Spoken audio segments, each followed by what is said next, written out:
I didn't grow up around the sport, but I remember seeing this going, this is the coolest thing. That's how I knew who you were, is just like to see somebody transcend a sport. But I think it's the same in business. And I know you work a lot in business now, and you're going and speaking to companies and helping motivate people and stuff like this. It's really just what you decide to believe in about yourself and let go of what everybody else is thinking.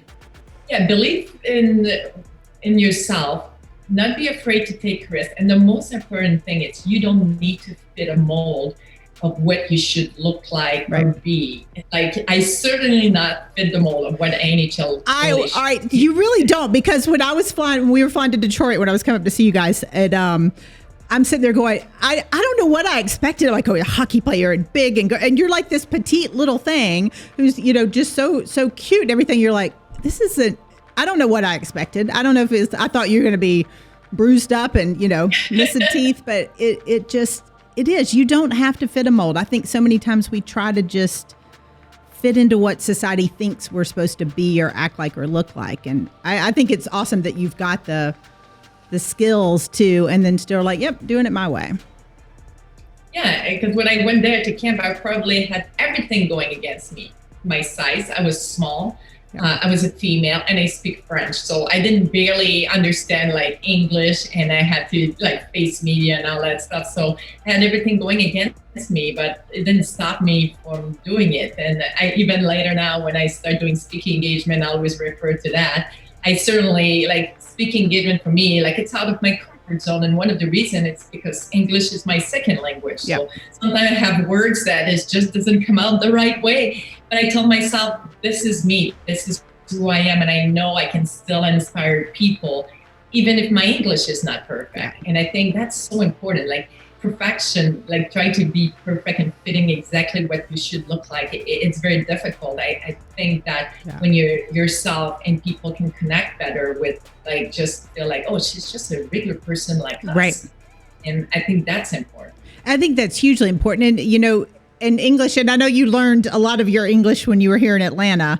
So, which is, being from the South, our English is very different than the rest of the country. So that not only were you learning a second language, you were learning a Southern version of the second language, which is altogether different. But, as you take all these things forward and you're looking at, the impact you can make. I know you're a boy mom. I've got girls. So I think you can motivate men or women, boys or girls. But as we look at the next generation, I mean, I know you've got a book coming out, so I definitely want you to talk about that. But what are you trying to instill in them? What are you hoping that the kids learn?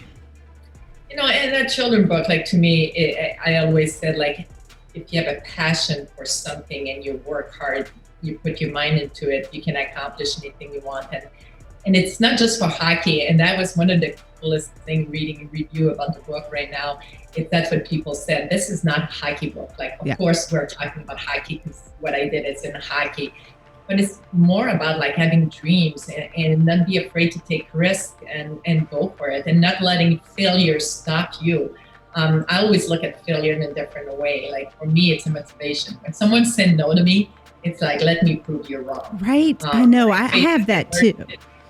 And when I face adversity, like I try to find like what good's going to come out of it. Like just looking at this pandemic, like so many people were so negative right from the start, like not be able to do anything. And I changed my mindset right away. I said, okay, this is it. We're stuck now. We cannot do anything. So what can I do with my day? How can I utilize every single minute of my day to be productive and feel good about it? And I found so many different things that, as much as people were bored to be home, I was not. Like I just changed my mindset and appreciate that time that I had with my kids. And my son from college, I used to see like a week at the time, like once every like 6 months. And I spent so much time with him and our bond and things like that. So I think it's having a positive attitude to help you to change your mindset.